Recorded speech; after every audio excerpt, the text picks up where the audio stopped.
It's your boy, Ed the Dread, aka Eddie Money Mouth. And you are tuned into the Money Mouth Podcast. Yes. Woo! Welcome everybody on your Money Mouth Monday. Today's show is brought to you by none and only Good Vibes Gear. Bam, bam, bam, bam. Take yourself over to goodvibesgear.com. Check it on out. We got gear for everybody: youth, adults, babies, accessories. Accessorize yourself. You know what I'm saying? Get it popping. Our one and only sponsor, Good Vibes Gear. All right, welcome to the podcast, people. It's your boy Ed the Dread. We are here on a weekend following the closing of the HSA, Hawaii State Surfing Association season at Honolulu Bay. Yeah. Legends of the Bay just went down Friday and Saturday. And today's podcast, we're going to be talking about sports. We're going to talk a little bit about soccer. One of my friends just had a recent post about professional soccer in America. We're going to talk a little bit about surfing on Maui. And then I'm going to talk a little bit about, what I feel is something that could be mentioned about athletes on Maui and their chances to go to college playing a sport. Right? So recently, I saw a post on Facebook from one of my homies, Bernie Showers, an alumni of St. Francis University and a former Harrisburg City Islander USL soccer player. He was a teammate of mine my freshman and sophomore year of college before I transferred to Monmouth University. We both played at St. Francis, and he recently posted something about the amount of professional teams in America at that time. He went pro in 05, and then I went the next year, 2006. And 2024, there is a large change in the access to playing professional soccer in the United States. So his post had said that there were 12 MLS teams, 12 USL Division 1 teams, 9 USL Division 2 teams, and 54 professional development league teams. So in total, in like the 05-06 time in America, there was 33 professional teams that you could play on and get paid to play. Some of them, the season was only like 7 to 9 months. Some of them went all year round. And as of right now, 2023, 2024, in the MLS, there's 29 teams. And then there's also the MLS Next Pro Division, which has 29 teams. There's the USL Championship Division, which has 24 teams. The USL League One, which has 12 teams. And then the USL Division 2, which is essentially now the PDL, like pre-pro league, which has 122 teams.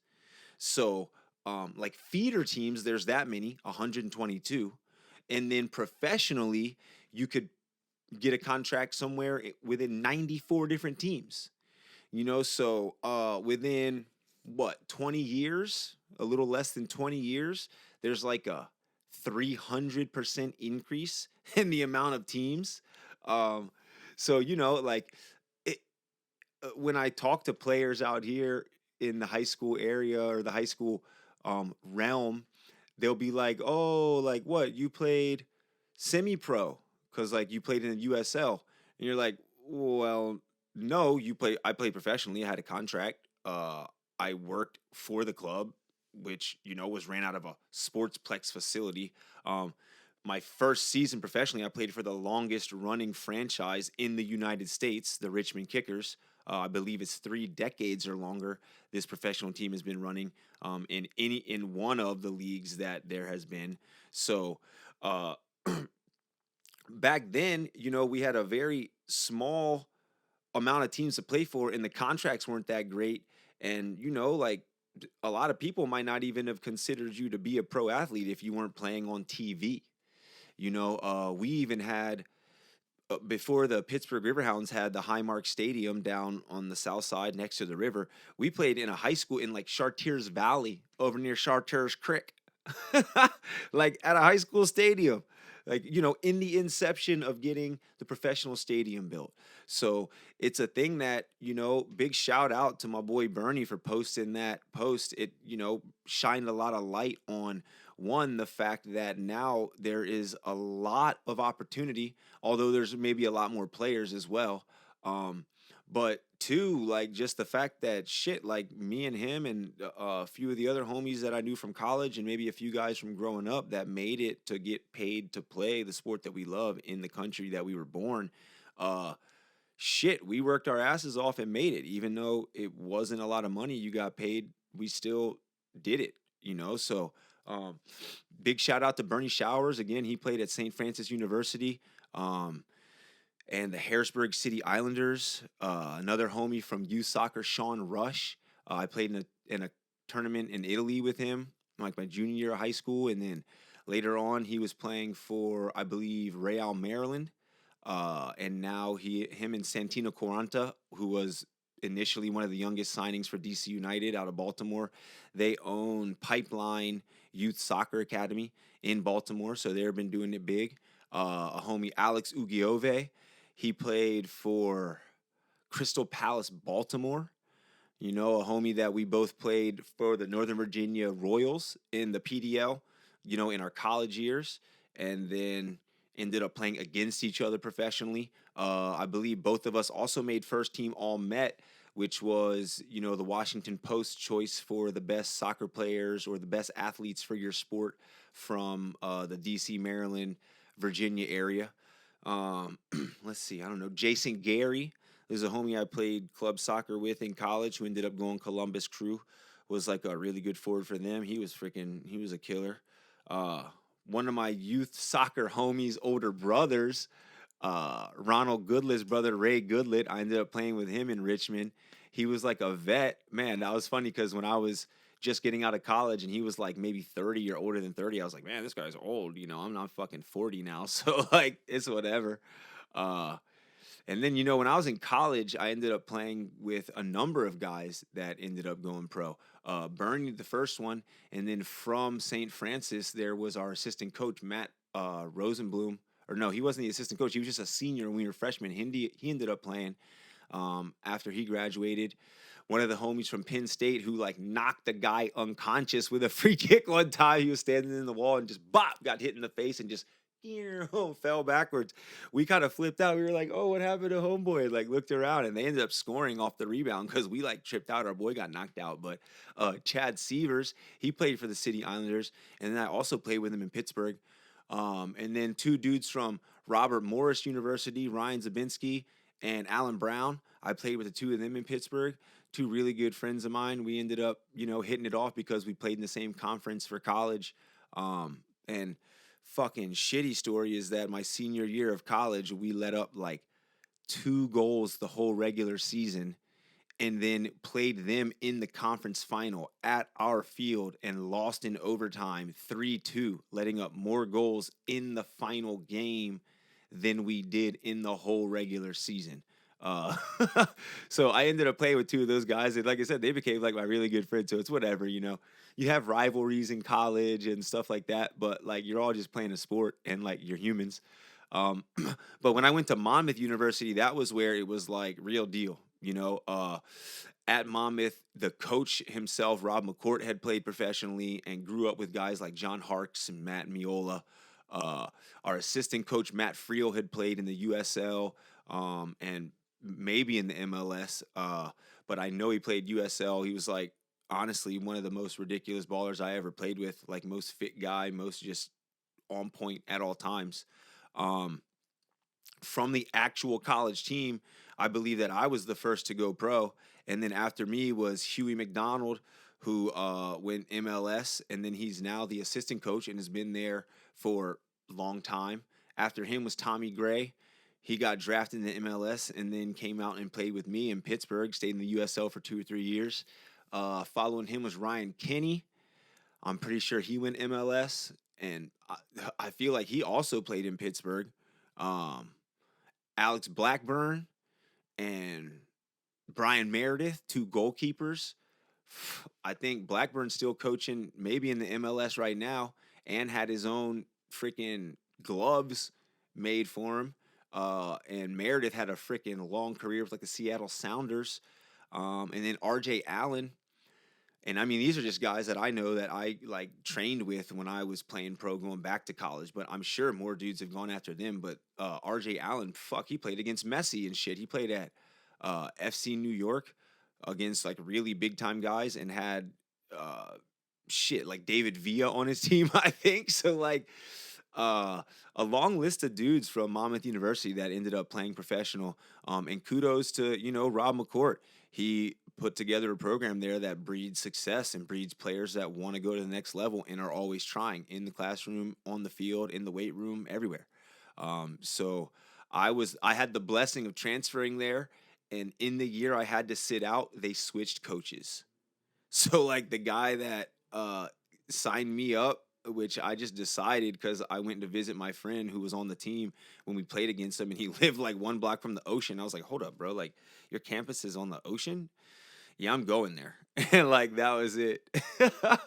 So, you know, at this point in time, there's so much opportunity in the soccer world. There's a lot more knowledgeable people to help kids train. And I would honestly say that it would be, beneficial for people with knowledge to help teach other coaches, because like out here that's a thing. It's like the more coaches that you have to be able to coach kids, the better.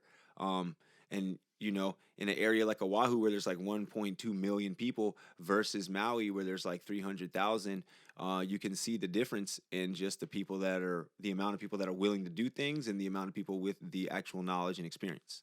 um, and with that said, I'll move on to surfing a little bit, which, like you said, the Legends of the Bay just went down. So big shout out to Papa John and HSA Maui for putting that on, along with Honolulu Surf Co. and Kiva.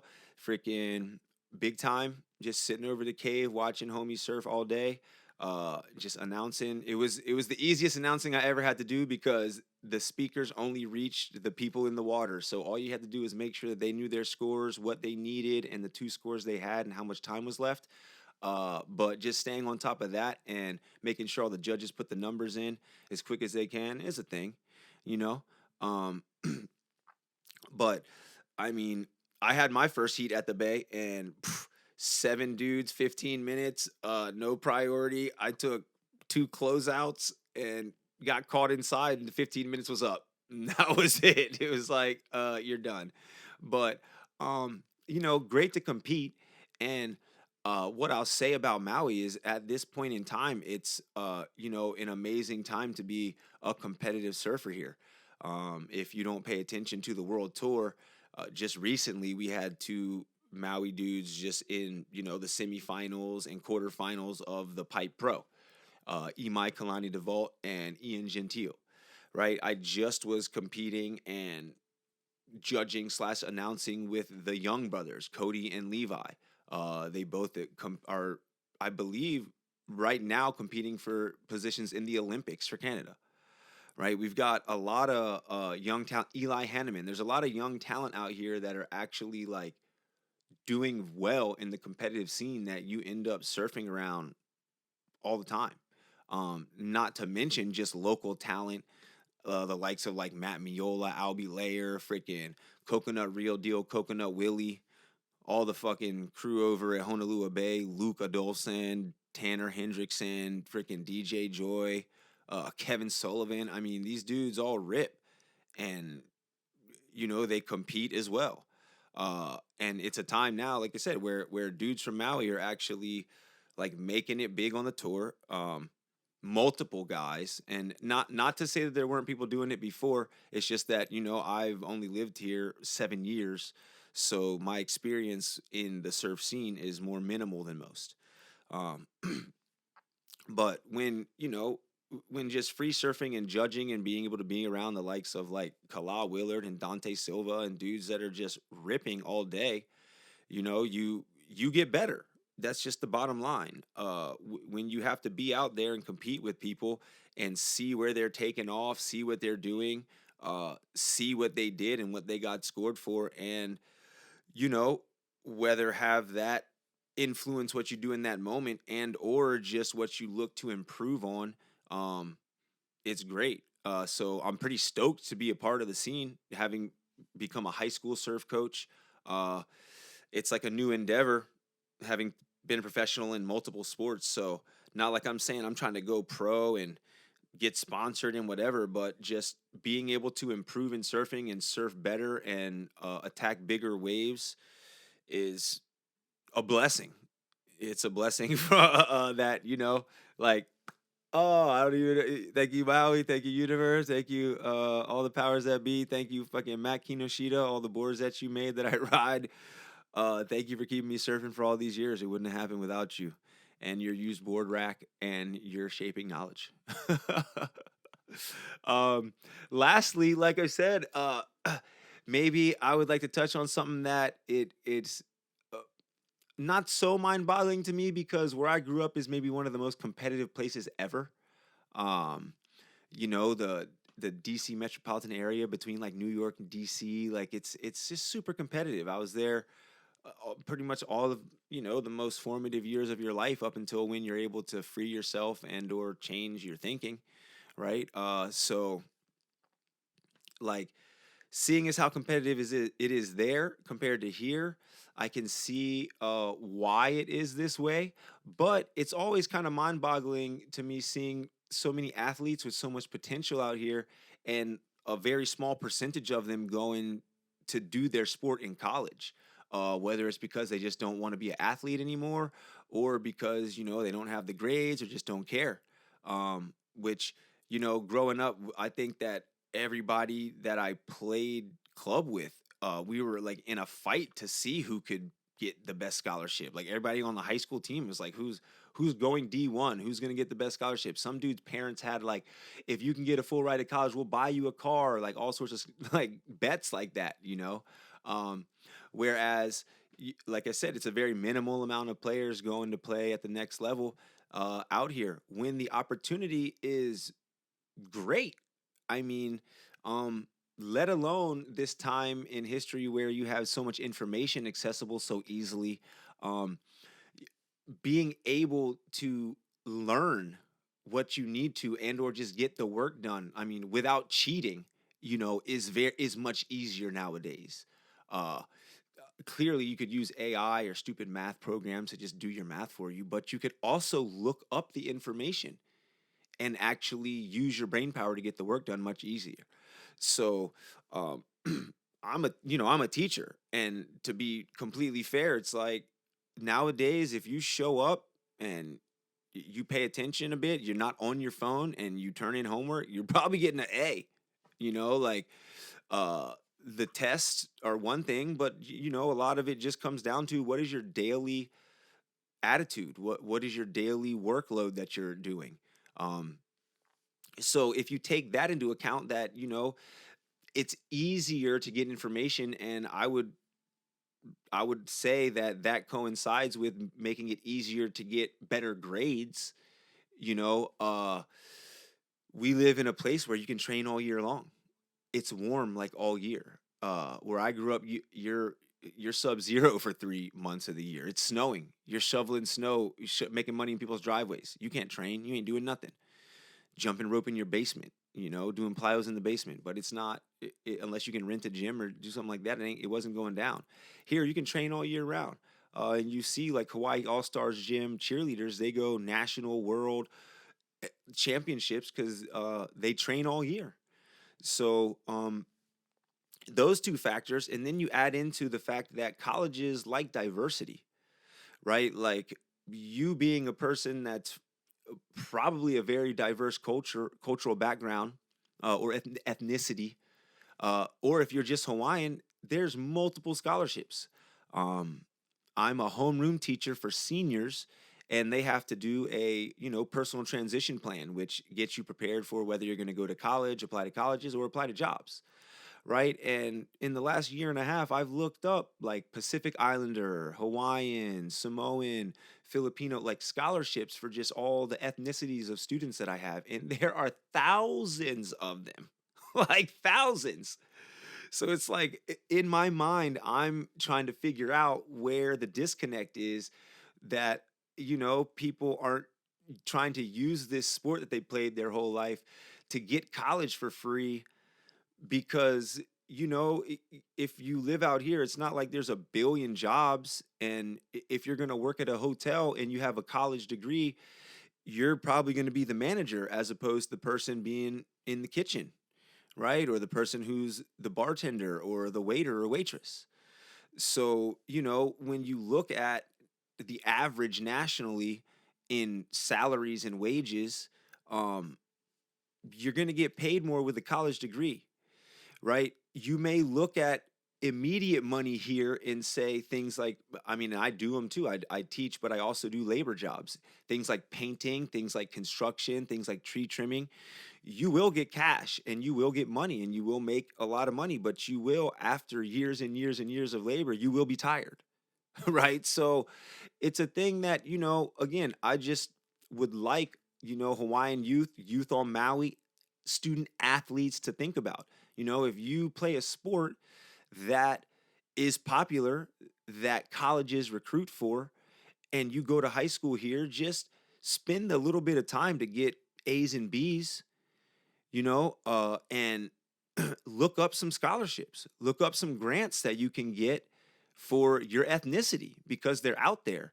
And if you can, just piece together a, a full ride yourself. You could get a quarter ride athletics or a half ride athletics and then get these other things that help you get the all total package, and then go to college, get experience that you can bring back to your island and help make change and or just be a better person in your community.